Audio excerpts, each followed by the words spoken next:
मुतअद्दिद खबरें आया चाहती हैं और इन खबरों के हवाले से जो मालूमात है, जो तफसीलात है, वो हम आप तक पहुंचाएंगे। क्योंकि जम्मू कश्मीर के अंदर कांग्रेस की जानब से गुलाम अहमद मीर का जो मियाद है वो खत्म होने जा रहा है। क्योंकि आपको याद होगा कि उदयपुर डिक्लेरेशन जो कांग्रेस का हुआ था, तो उसके बाद किस तरह की पेशरफ पूरे मुल्क के अंदर कांग्रेस के अंदर पाई जा रही है। इस हवाले से जो खबर है वो हम डिटेल्ड आप तक पहुंचाएंगे। लेकिन उससे पहले कुलगाम के अंदर आपको याद ही होगा, कल शाम यहाँ जो है हादीगाम इलाके को मुहसरे में लिया गया था और यहाँ पर एनकाउंटर भी शुरू हो गया था। और इस एनकाउंटर में जहां 2 मिलिटेंट ट्रैप हुए थे, वहीं पर खबर यही आ रही है कि दोनों ने सरेंडर कर लिया है। यानी दोनों मिलिटेंट्स जो है वो लोकली बताए जा रहे हैं, कोयमू कुलगाम के रहने वाले थे और उन्होंने सरेंडर कर लिया है। और सरेंडर करने के लिए जो पुलिस है, फौज है, सीआरपीएफ है, मुश्तरका तौर पर उनके एफर्ट्स रहे हैं और उनने उनके वालिदैन को मदऊ किया और उन्हीं के जरिए अपील कराई है, जिसकी वजह से फिर 2 जो नौजवान हैं जिन्होंने हाल ही में बंदूक या हम कह सकते हैं कि मिलिटेंट सफ़ों में शामिल हो गए थे, उन्होंने फिर जो है इस हवाले से वालिदैन की अपील पर लब्बैक किया और यहाँ उन्होंने फिर सरेंडर किया। और माना जा रहा है कि सिर्फ 2 या 3 दिन पहले ही वो मिलिटेंट सफ़ों में शामिल हो गए थे। और इस हवाले से महबूबा मुफ्ती का भी ट्वीट आया है और महबूबा मुफ्ती ने अपनी ट्वीट में शुक्रिया अदा किया है कि फैमिलीज के सपोर्ट से 2 कीमती जानों को बचाया गया है। और उन्होंने कहा कि इस तरह की जो एफर्ट्स है वो आगे भी जारी व सारी रहने चाहिए, ताकि जो यंगस्टर्स है, जो नौजवान है, वो जो है मिलिटेंट सफ़ों में शामिल ना हो जाए और इस दौरान वो अपनी जानें ना गंवा बैठे। इस हवाले से मजीद क्या कोई जानकारी है, कब ये सूरत हाल बनी थी और अभी क्या सूरत हाल है इस हादीगाम कुलगाम के अंदर, ये जानने के लिए हमारे नुमाइंदे अब्दुल हमीद इस वक्त हमारे साथ है। हमीद, जानना चाहेंगे क्या है ये पूरा मामला, क्योंकि 2 नौजवानों ने जिन्होंने हाल ही में मिलिटेंट सफ़ों में शमूलियत इख्तियार की है और उसके बाद कल ट्रैप हुए और उसके बाद वालिदैन को बुलाया गया, उन्होंने अपील की और बिलाकर उन्होंने सरेंडर किया। इलाके की क्या सूरत हाल है, क्या अभी भी मुहासरा जारी है और क्या कुछ अपडेट है? हाँ जी, ये हादीगाम एरिया है जो कुलगाम से 12 किलोमीटर की दूरी पर है।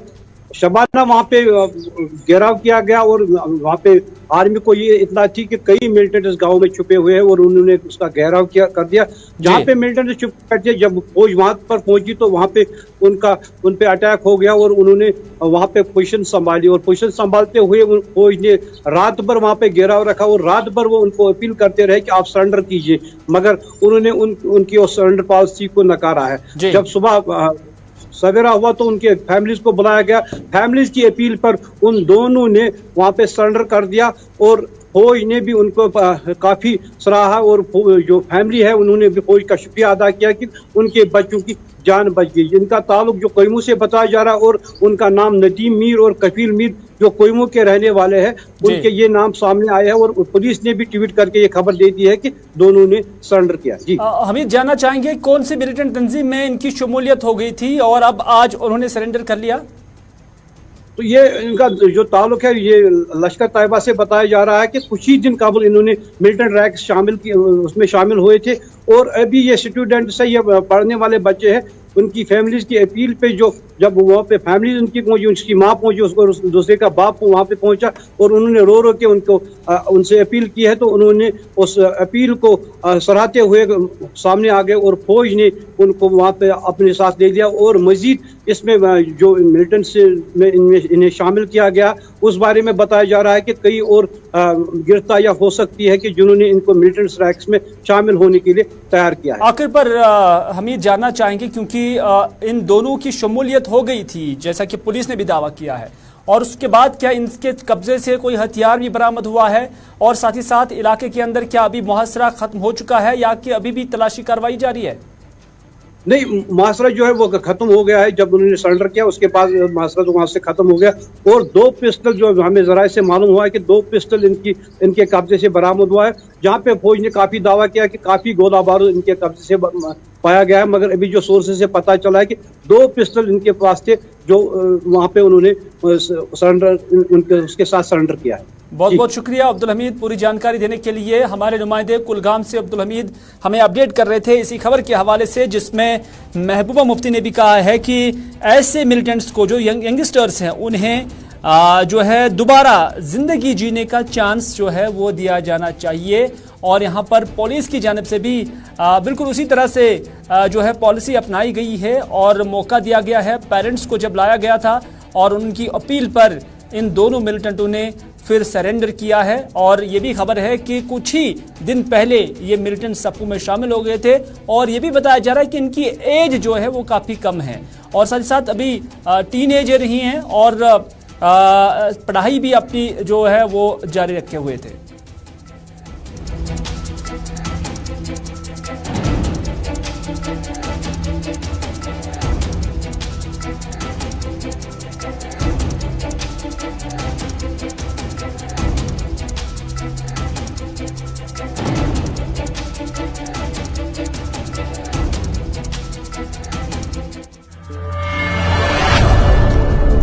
चलिए कुलगाम के बाद अब हम चलते हैं नॉर्थ कश्मीर के पटन इलाके में, क्योंकि पटन इलाके में आज सुबह ही जब पेट्रोलिंग पार्टी आरोपी जो यहां पर से जा रही थी तो यहां पटन में श्रीनगर बारामूला कौमी शाहरा पर मुश्तबह शाही पाई गई और माना जा रहा है कि ये मुश्तबह शाही जेर जमीन थी और जो आरोपी पार्टी थी उन्होंने चेकिंग के दौरान यहां कुछ डिटेक्ट किया और उन्हें लगा कि कुछ मुश्तबह शाही यहां पर है, जिसके नतीजे में यहां बाद में बम डिस्पोजल स्क्वाड को तलब किया गया और इस दौरान पुलिस की मौजूदगी में बम डिस्पोजल स्क्वाड ने इस जो मुश्तबह शाही था जेर जमीन जो थी उससे नाकारा बना दिया और इस दौरान तकरीबन 3 घंटे तक दोनों अतराफ से ट्रैफिक की आवाजाही यहां मुतासिर रही, क्योंकि ये शाहरा है, कौमी शाहरा है और इस दौरान इस शाहरा पर आप खुद भी अंदाज़ा कर सकते हैं कि कितना ये जेर ज़मीन था, कितना गहरा था। और उसके बाद यहाँ पर पुलिस, सीआरपीएफ और एसओजी के साथ साथ जो बीडीएस की टीम थी वो यहाँ पर आई और उन्होंने इस सारी सूरत हाल को देखा और जेर ज़मीन इस शाही को, मुश्तबह शाही को यहाँ नाकारा बना दिया। पट्टन से हमारे नुमाइंदे राही निसार इस वक्त हमारे साथ है। राही, चूंकि आरोपी ने इसे डिटेक्ट किया था और इस वक्त की क्या सूरत हाल है, क्या इसमें कोई पेशरफ मजीद है?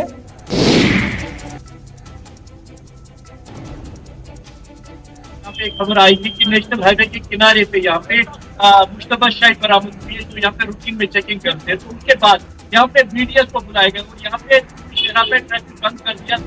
साइड से। फिर यहाँ पे बीडीएस की टीम ने उसको अब नाकारा बना दिया और अब यहाँ पे फिर से बहाल किया है नेशनल हाईवे को। और अभी यहाँ पे अगर हम थोड़ा बहुत यहाँ पे अलाव की बात करेंगे, सिक्योरिटी फोर्स इस वक्त वहाँ पे मजीद चेकिंग की कार्रवाई हम करेंगे वो यहाँ पे कर रही है और उनको अभी शायद शक है कि कुछ इलाके में मौजूद है। अलबत्ता हम ये कहेंगे कि इसको जब नाकारा बना दिया गया उसके बाद कौमी शहरा कर दिया गया। तो अभी वहां पे क्या गश्त चल रही है या कि वो खत्म हो गई है और ट्रांसपोर्ट की जो आवाजाही है क्या उसे भी बहाल कर दिया गया है?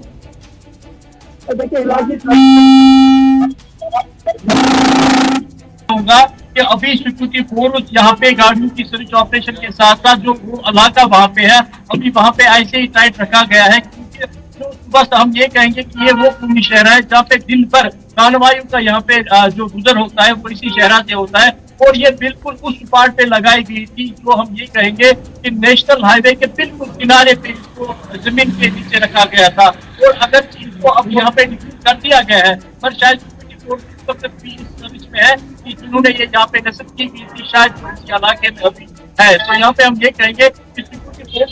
इलाके को अपने मास्टर में ऐसे ही रखा है। चले, बहुत बहुत शुक्रिया राही निसार जानकारी देने के लिए। राही निसार हमें पटन से अपडेट कर रहे थे और इस हवाले से अब इलाके के अंदर जो सूरत हाल है उस हवाले से आपको भी जानकारी फराहम कर रहे थे।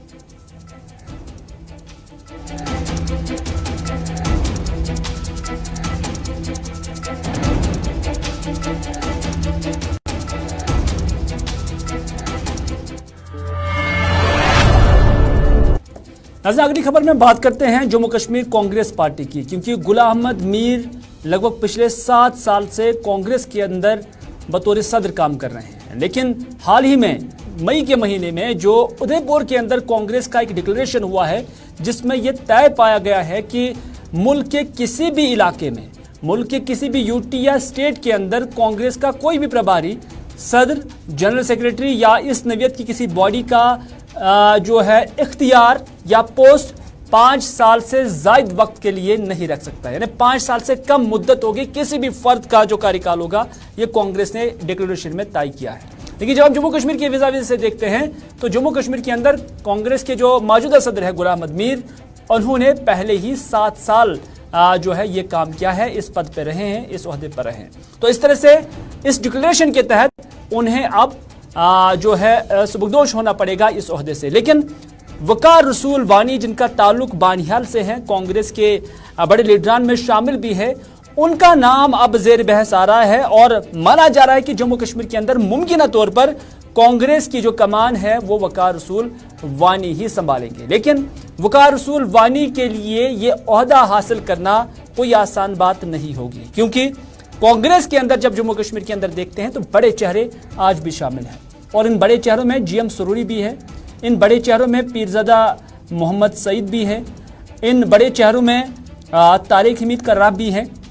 जिनके नाम ये भी बताए जा रहे हैं कि ये भी गर्दिश कर रहे हैं कि शायद ये भी कांग्रेस के पोस्ट तक, कांग्रेस के सदर के पोस्ट तक जा सकते हैं। लेकिन क्या कुछ पेश रफ्ते है, क्या कुछ अंदर की कहानी है, कब ये सारा मामला जो है सामने आ सकता है और कब नए सदर का इंतखाब जम्मू कश्मीर के अंदर किया जा सकता है, ये जानने के लिए इस वक्त हमारे सीनियर साथी सईद तजुम्मल इस वक्त मेरे साथ है। तजुम्मल, जानने की कोशिश करेंगे क्योंकि वकार रसूल वानी के नाम पर तो ज्यादा यहाँ पर जो है वोट्स लग रहे हैं कि शायद बन सकते हैं, लेकिन खबर यह भी है कि with in the Congress Ghulam Nabi Azad से लेकर हाईकमान को यह मैसेज भी चला गया है कि वकार रसूल वानी बाकी लीडरान के मुकाबले में अभी जूनियर भी हैं, चाहे हम जीएम सुरूरी की बात करते हैं या पीरज़ादा मोहम्मद सईद की बात करते हैं या एक स्टालवार्ट CWC मेंबर तारिक हमीद कर्राब की बात करते हैं। क्या कुछ खबर निकल कर सामने आ रही है? देखिए हिलाल, जिस वक्त जम्मू कश्मीर प्रदेश कांग्रेस कमेटी ने अपना नया सदर बनाना है तो उसमें सबसे बड़ी पेशरफ्त ये हो चुकी है कि वकार रसूल बानहाली के नाम पर ही तकरीबन मोहर साबित हो सकती है, क्योंकि गुलाम अहमद मीर का 2 साल का कार्यकाल जो था सदर के तौर पर 6 साल तक चला और उसके बाद बहुत सारे इश्यूज पार्टी के अंदर रहे। हालांकि अब ये कांग्रेस पार्टी वो वाली नहीं है जिसमें मुफ्ती मोहम्मद सईद, पीरज़ादा मोहम्मद सईद सदर हुआ करते थे। हालांकि हालात के करवट के बाद कांग्रेस पार्टी को बड़ा नुकसान उठाना पड़ा। पीर पंचाल से लेकर न सिर्फ पीर बल्कि जम्मू में भी कांग्रेस पार्टी मुनक़सम हो चुकी है। लेकिन इस बीच में नई दिल्ली में जो कांग्रेस पार्टी ने श्रीमती सोनिया गांधी के पास जो लिस्ट भेजी है प्रोबेबल्स की, वो कहीं न कहीं जीएम सुरूरी का नाम लिया जाता है। काबीना वजीर रह चुके हैं, लगातार इंदरवाल कॉन्स्टिट्यूंसी से कांग्रेस पार्टी के मुश्किल भरे माहौल में कामयाबी हासिल करते रहे। पार्टी इंटर्न तारिक हमीद कर्राब आते आते राहुल गांधी के बड़े नजदीक माने जाते हैं। हालिया दिनों पर जो अग्निपथ के खिलाफ एहतजाज था कांग्रेस पार्टी का, उसमें वो सुरजीवाला और सीनियर लीडरान के साथ साथ नई दिल्ली में एहतजाज पे रहे और उसके बाद कश्मीर आते आते जम्मू कश्मीर से वकार रसूल बानहाली का नाम उभर गया, क्योंकि वकार रसूल बानहाली जो है गुलाम नबी आजाद के करीब साथियों में शुमार किए जाते हैं। और एक वक्त में जब गुलाम नबी आजाद को जम्मू कश्मीर में जब CWC की मीटिंग हुई, जब राजस्थान में एक रेजोल्यूशन पास किया गया, उसमें सहमति बनी है कि गुलाम नबी आजाद को ही जम्मू कश्मीर हवाले किया जाए ताकि जो गुटबाजी है, ग्रुप बंदी है, उसको खत्म किया जाए। लेकिन ये ओहदा क्योंकि गुलाम नबी आजाद के कद से बहुत कम है और जो मौजूदा वक्त में इस वक्त कांग्रेस की पोजीशन पूरे मुल्क में है, तो गुलाम नबी आजाद की जो सबसे बड़ी पसंद है वो वकार रसूली हो सकते हैं, क्योंकि उनका ताल्लुक जो है वो बानीहाल से है। रामबन, चनानी, उधमपुर, जम्मू और उसके बाद चनाब, उसके बाद पीर पंचाल और कश्मीर में भी उसके अच्छे खासे फॉलोवर हैं। लेकिन कांग्रेस के अंदर अब सबसे बड़ी बात यह कि जूनियर और सीनियर कॉम्बिनेशन को लेकर कांग्रेस पार्टी किस तरह से आगे बढ़ सकती है, क्योंकि रविंदर रैना भारतीय जनता पार्टी के जूनियर मोस्ट मेंबर होने के बावजूद इस वक्त भारतीय जनता पार्टी के सदर हैं। जैसा कांग्रेस पार्टी चाहती है कि युवा में से कोई सदर बने, भले ही उसका तजुर्बा कम हो, लेकिन उस पर एतमाद करके जम्मू कश्मीर में कांग्रेस पार्टी को कंबाइन करने की कोशिश की जा सकती है। पीरज़ादा मोहम्मद सईद को हंगामी दौरे पर नई दिल्ली कल ही तलब किया गया, जहां पर उनकी कांग्रेस के सीनियर लीडरान सुरजीवाला, वेणुगोपाल राव, मल्लिकार्जुन खड़गे और सीनियर लीडरान के साथ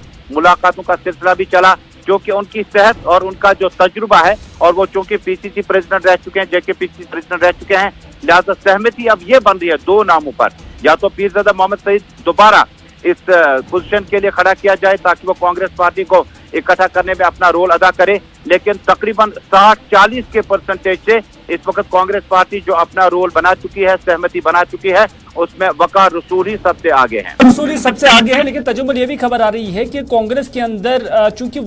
हर वक्त हमने देखा कि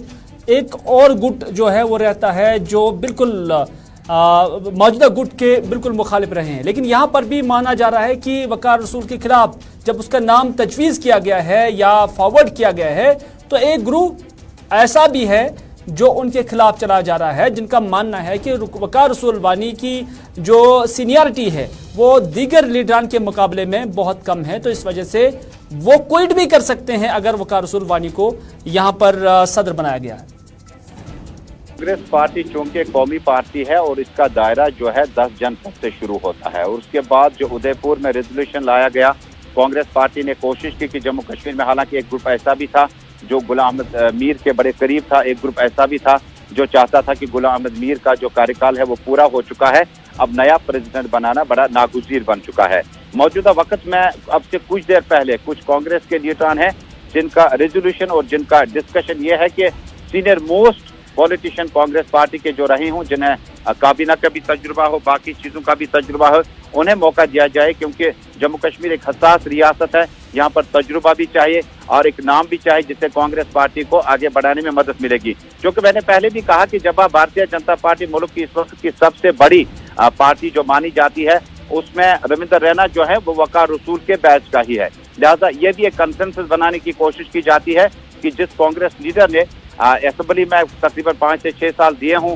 और उसके अच्छे ताल्लुकात और उसका जन्म ही कांग्रेस पार्टी से हुआ हो, क्यों ना ऐसा करें कि जो पैदाइशी तौर पर कांग्रेसी हैं और बाद में उन्हें खिदमत करने का मौका मिला हो असेंबली में, क्योंकि वकार रसूल के वालिद साहब बड़े कांग्रेस के बड़े नज़दीक माने जाते थे। लेकिन यहाँ पर एक बात ज़रूर आई कि गुलाम अहमद मीर की जो लॉबी है वो गुलाम नबी आज़ाद के पार्लर चली, जहाँ गुलाम नबी आज़ाद ने तकरीर की वहाँ गुलाम नबी आज़ाद नहीं गए, जहाँ रमन बालाजी वर्किंग प्रेसिडेंट गए वहाँ गुलाम नबी आज़ाद नजर नहीं आए। तो मानना पड़ेगा कि इस रेस में चूंकि 10 जनपद से सोनिया गांधी ने गुलाम नबी आज़ाद को जम्मू कश्मीर का सारा जो परेशानी है उसको हल करने के लिए कहा है, लिहाजा हो सकता है उनकी रिकमेंडेशन से और एक कंसेंसस जो बनाया जा रहा है कि बानी हाल से इस नौजवान कायद पर एतमाद करके आपको जम्मू, पीर पंचाल, चनाब और उसके बाद कश्मीर में भी इसके अच्छे खासे फॉलोअर्स हैं। मुझे लगता है कि मुमकिन तौर पर पीरजादा मोहम्मद सईद की उम्र शायद इजाजत न दे उन्हें सदर बनाने की, क्योंकि आगे 4-5 साल आपको चलना होगा और असेंबली चुनाव में आपके सदर के अंदर जब हम जम्मू कश्मीर के अंदर कांग्रेस का खाका देखते हैं तो इसमें कोई शक नहीं है कि कांग्रेस के जो साबिका असेंबली इलेक्शंस हुए हैं तो उसमें ज्यादातर एमएलए जो हैं वो इसी चिनाब वैली से निकल कर आए हैं और इसी रीजन से निकल कर आए हैं, और शायद ये भी एक पॉइंट हो सकता है कि इसी रीजन को मजबूत से मजबूतर बनाने की कोशिश भी की जाएगी। फिलहाल आपका बहुत बहुत शुक्रिया इस हवाले से पूरी जानकारी देने के लिए। कांग्रेस की जानब से कंसेंसस बनाने की कोशिश की जा रही है और इस पर क्या इत्तेफाक हो जाता है या फिर किसी और का नाम सामने आ जाएगा, यह आने वाले दिनों में जरूर सामने आ जाएगा।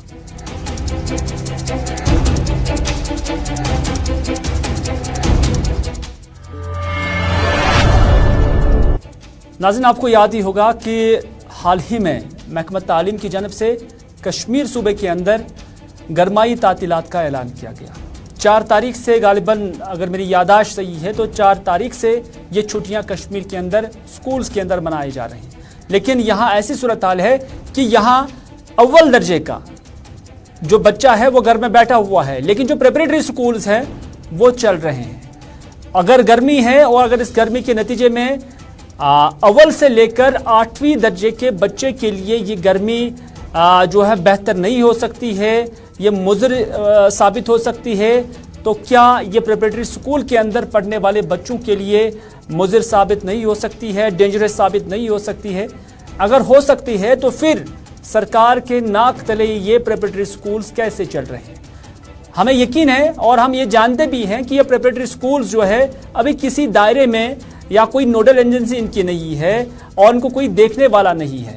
और इस वजह से क्या सरकार का कोई जवाब नहीं बनता है कि वो इनके हवाले से भी कोई हुक्मनामा जारी करे कि क्या उन्हें जाना है नहीं जाना है, या अगर इन प्रिपरेटरी स्कूल्स के अंदर इस गर्मी की, शिद्दत की गर्मी के नतीजे में कोई खुदा ना खास्ता कोई हादसा पेश आ जाता है तो उसके लिए जिम्मेदार कौन होगा। ये एक सवाल है जो एक आम नागरिक, एक आम शहरी हमारी सरकार से पूछ रहा है। इरफान फाजिल इस वक्त हमारे साथ जुड़े हैं। इरफान, आपसे भी जानने की कोशिश करेंगे, क्या इस हवाले से कोई पेशरफ्त हुई है सरकार की नोटिस में? क्या किसी ने ये लाया है, या सरकार की जानिब से ओझल क्यों बन रही है सरकार भी कि इसकी तरफ कोई ध्यान नहीं दिया जा रहा है? छोटे छोटे बच्चे, प्रिपरेटरी स्कूल्स के बच्चे स्कूल जाते हैं, जबकि उनसे बड़े जो बच्चे हैं उनके लिए छुट्टियों का इंतजाम रखा गया है। ये इक्वेशन और ये सिचुएशन कुछ समझ में नहीं आ रही है। बहुत बहुत शुक्रिया हिलाल साहब। अगर बात करें इक्वेशन और सिचुएशन को लेकर, ये इस वक्त एक बहुत बड़ा कियोस है, एक डिलेमा है, क्योंकि अगर बात करें समर वेकेशंस को लेकर, समर वेकेशंस तभी कंक्लूड की जाती है जब गर्मी काफी ज्यादा एक्सटेंशन पे चली जाती है। इनफैक्ट अगर आप अभी देखिए कॉलेजेस, यूनिवर्सिटीज, स्कूल्स जो है नो डाउट कि वो समर वेकेशंस में तब्दील हो चुके हैं, मगर प्रिपरेटरी स्कूल्स के मामला आए रोज दिखाई दे रहे हैं। और नामी ग्रामी स्कूल वादी कश्मीर के हैं जहां पर छोटे छोटे 3 साल 4 साल के बच्चे जो है उन्हें स्कूल जाना पड़ रहा है। एक साइड से गर्मी की काफी ज्यादा शिद्दत है, दूसरे साइड से पेरेंट्स भी ये सवाल पूछ रहे हैं कि आखिरकार जिम्मेदार कौन है, क्योंकि अगर बात करें खास तौर पर आजकल के जो छोटे छोटे बच्चे हैं, अभी आप देख लीजिए कि उनकी जो सेहत है वो उतनी ज्यादा ठीक भी नहीं रहती है। एक साइड से मामला सेहत के हैं, दूसरे साइड से मेडिकल एक्सपर्ट्स का भी ये मानना है कि जब गर्मी काफी ज्यादा बढ़ जाती है तो आखिरकार प्रिपरेटरी स्कूल्स पर ये हैमर क्यों। अभी भी हम देख रहे हैं कि कई सारे ऐसे बच्चे हैं जो वैन्स में स्कूल सुबह 8 बजे 9 बजे निकल जाते हैं और 3 बजे तक उनकी जो है क्लासेस चलती रहती है। मगर मामला यहां पर यह है कि अगर इस बात को एडमिनिस्ट्रेशन की कंसिडरेशन में लाया गया है, डायरेक्टर स्कूल की कंसिडरेशन में लाया गया है, मगर अभी भी इस तरह के वाक़ात पेश आ रहे हैं, अभी भी कोई इसमें कह सकते हैं कि वो छूट जो है वो दिखाई दे रही है, जिसकी वजह से आमतौर पर सुबह 7 बजे 3 साल बच्चा जो है वो स्कूल जाने के लिए कहीं ना कहीं जब इरफान देखा जाए कि इन्हें कोई पूछने वाला नहीं है, कोई जैसी एजेंसी, नोडल एजेंसी नहीं है, किसी की सरपरस्ती ही नहीं है, किसी का सुपरविजन ही नहीं है। और यही वजह है कि जो 1 से 4 साल का बच्चा है वो अभी इन प्रिपरेटरी स्कूल्स में जाता है, और जो 4 से 15 साल का बच्चा है उसके लिए सरकार ने छुट्टी कर दी है। इक्वेशन आप भी समझ सकते हैं और जो सिचुएशन है उससे आप भी बेदार हो सकते हैं। फिलहाल इरफान, आपका बहुत बहुत शुक्रिया इस हवाले से जानकारी देने के लिए। लेकिन सरकार के नाक के सामने सब कुछ ये हो रहा है और सरकार जैसे कुछ देखती नहीं है। और खुदा न खास्ता अगर इन प्रिपरेटरी स्कूल्स के अंदर कोई हादसा, कोई बीमार बच्चा, कोई बच्चा फेंट हो जाएगा क्योंकि शिद्दत की गर्मी है, तो उसके लिए जिम्मेदार कौन होगा और पूछने वाला कौन होगा, ये सवाल छोड़कर हम भी चले जाते हैं।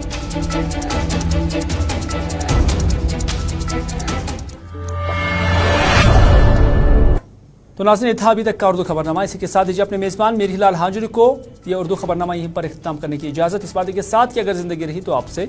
फिर होगी मुलाकात। तब तक के लिए खुदा हाफिज़, फ़ी अमान अल्लाह।